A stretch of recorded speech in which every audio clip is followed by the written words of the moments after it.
आज के दिन के बारे में जानना चाहेंगे जिस तरह से आपने ब्लड डोनेट किया और कितना ज़रूरी है कि इस तरह का जो इनिशिएटिव है हर कोई ले ले ताकि जो डेफिशिएंसी हमारे ब्लड बैंक्स में उसको मीट आउट करें। देखिए, सबसे बड़ी बात है, अगर कोई खून ब्लड देता है तो उससे किसी की जान किसी जगह बच सकती है। कैजुअलिटीज़ इतनी होती हैं, जिस तरह से एक्सीडेंट्स होते हैं, बाकी चीज़ों के लिए ब्लड की ज़रूरत है।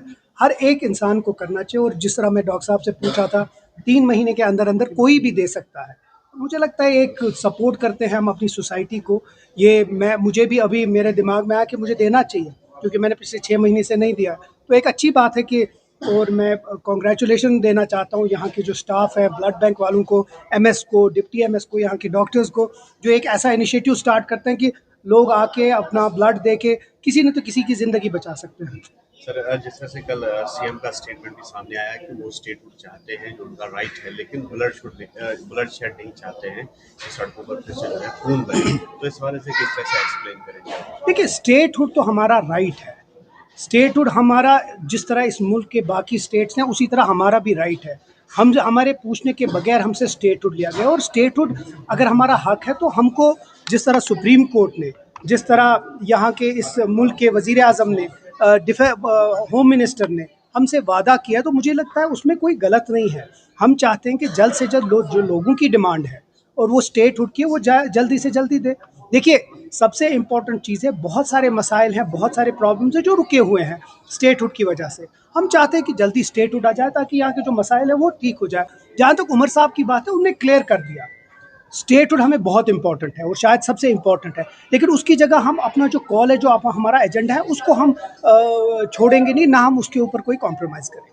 तो लेकिन बीजेपी का कहना है कि जो मैंडेट दिया गया है गवर्नमेंट को, तो उससे कहीं ना कहीं पल्ला झाड़ने की कोशिश की जा रही है और नाकामी को छुपाने की कोशिश की जा रही है। और कल भी पठानिया साहब का बयान सामने आया है कि कई बार इन्होंने कोशिश की, नेशनल कांफ्रेंस में लगभग 5 बार की मुलाकात हो जाए बीजेपी के साथ और किसी न किसी तरीके से बीजेपी को कॉन्फ्रेंस में लिया जाए। देखिए, अगर ऐसी बात होती, और हमें जानते हैं 2014 में बीजेपी के साथ जाके क्या हुआ इस रियासत को, तो हमने पहले ही दिन कहा है कि हम बीजेपी के एजेंडा के खिलाफ है और वो हमेशा रहेंगे। जहाँ तक बीजेपी का सवाल है, आज 1 साल होने को है, वो भी उनके भी एमएलएज हैं उधर, उनसे पूछे क्या स्टेटहुड के बगैर वो अलग से हमारे पास आते हैं कि उनके काम नहीं हो रहे, अफसर मान नहीं रहे हैं, तो वो उनसे वो जवाब और सवाल कीजिए।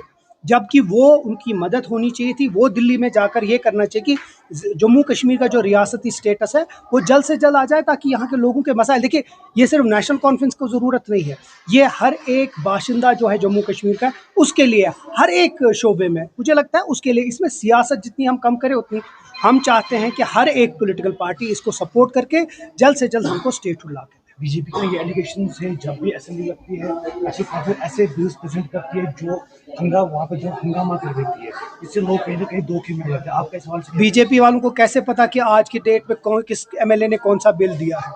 तो जब बिल वहाँ आ जाएगी, देखिए 90 एमएलए से, आप क्योंकि 88 है, उन लोगों को पूछा गया है कि वो अपने बिल्स दे, रेजोल्यूशंस दे, सवाल जवाब दे, और सवाल जवाब जो है वो लोगों के हैं।